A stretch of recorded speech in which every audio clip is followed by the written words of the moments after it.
Again, the average lifespan in the emerging markets have been in the range of 30 to 40 years, 50 years. And so all of a sudden, 30 or 40 years from now, we're going to have billions of people over 60. We'll have nearly 500 million people over the age of 80. And so the implications for world health here are staggering, humbling, and I'll let you think about that for a minute.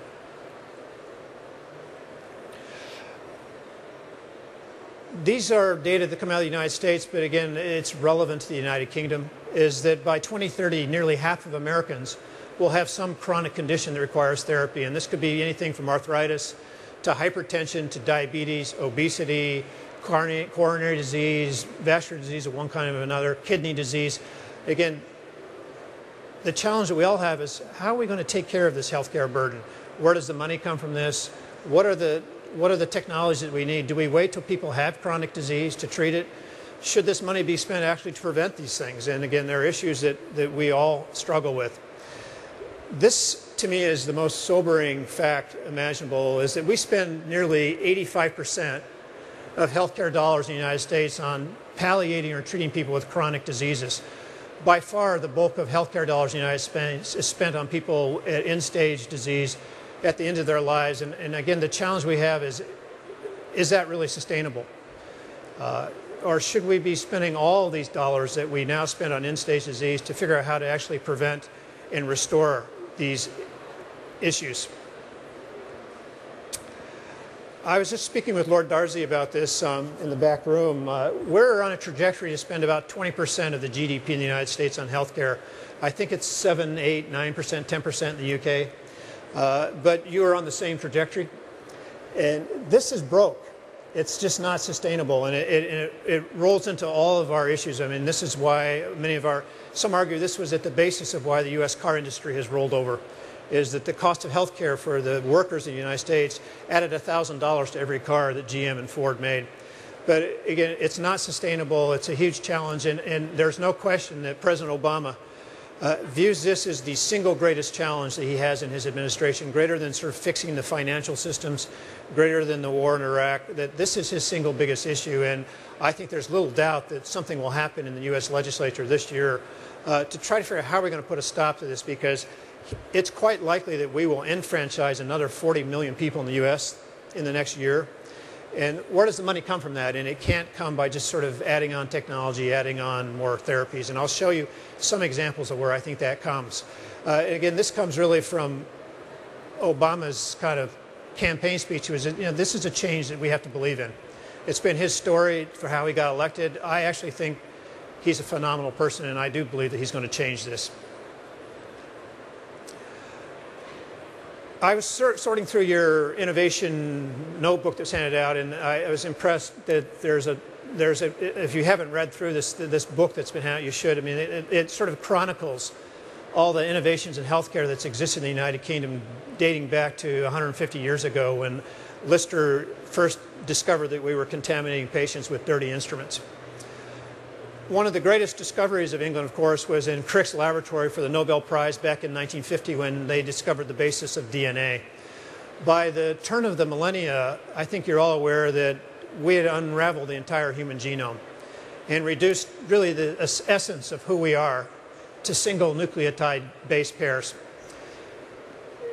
Once we could sort of unravel who we are, then it became fairly straightforward to unravel what it is when it goes wrong. And so our ability to actually take people with diseases and begin to understand what is the genetic basis of these diseases, what are the protein abnormalities that cause cancer, vascular disease, diabetes, it all falls beneath this rubric of genomics and proteomics.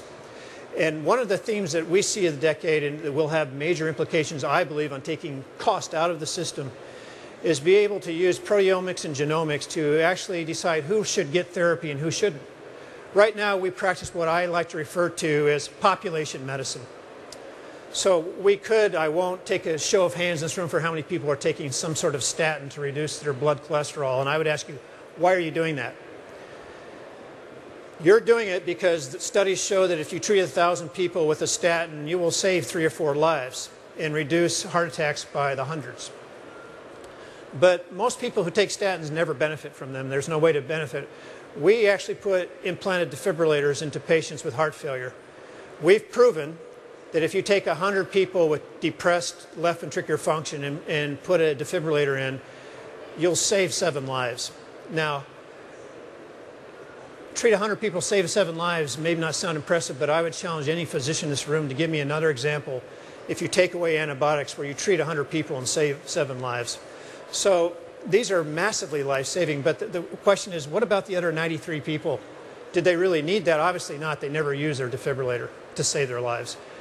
More importantly, in the United States, every day, 1,500 people die suddenly and never knew that they needed to have a defibrillator. So actually, you can look at this both ways. You could reduce usage, you could increase usage, but the point I'm making is that in the next decade, we're going to be able to be much more sophisticated about who gets drugs, who doesn't get drugs, who gets devices, who doesn't, who would benefit from a cervical disc replacement, who wouldn't, who would benefit from continuous glucose monitoring, who wouldn't. And so to some degree, we can use this discovery that goes back to the United Kingdom in the 50s to begin to sort out technology and really decide more appropriately who should be getting these therapies and who shouldn't. I think that one of the biggest opportunities of the decade is to use this whole biotechnology revolution to replace much of what we do. There's no question that biologics will replace pharmaceuticals in the next 20 to 30 years. And I would argue that the United Kingdom has a leg up on this as well as any country in the world. I think the US and the UK are clearly ahead of everyone in biotechnology. The reason that I think this is so important is that biologics mimic human biology. And whether you're talking about protein therapeutics, protein suppression, cell therapy, stem cell therapy, gene therapy, all of these things are designed to mimic human biology. If you get these things right, they're restorative in many cases, and in some cases they're curative. So what are we waiting for? And what we're waiting for is it's actually quite hard. And to get biologics into the system is hard. You can't actually swallow any of these things I have on the slide. If you swallow proteins, cells, or genes, you digest them. They can't be encapsulated. They can't be broadly distributed. They all require some form of delivery. And whether that's by infusion, by local delivery of catheters, there's a very complicated delivery piece to biologics that I think is holding us up.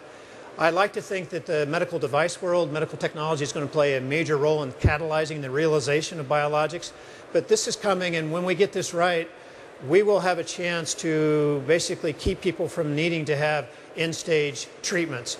Ultimately, this will save money from the system. We will be able, through genomics and proteomics, to be able to identify who it is in this audience that actually is going to have significant degenerative disc disease, and be able to preemptively treat their disc so that they never need a disc replacement or fusion.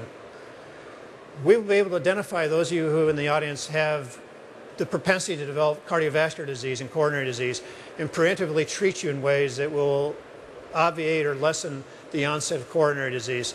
We'll be able to identify who in the back of the room is going to have Parkinson's disease and perhaps treat them preemptively with gene therapy or cell therapy so that they never need to be hospitalized. So again, it's a daunting task. I would argue, if not here, where I think the UK has as good a leg up on this as anyone.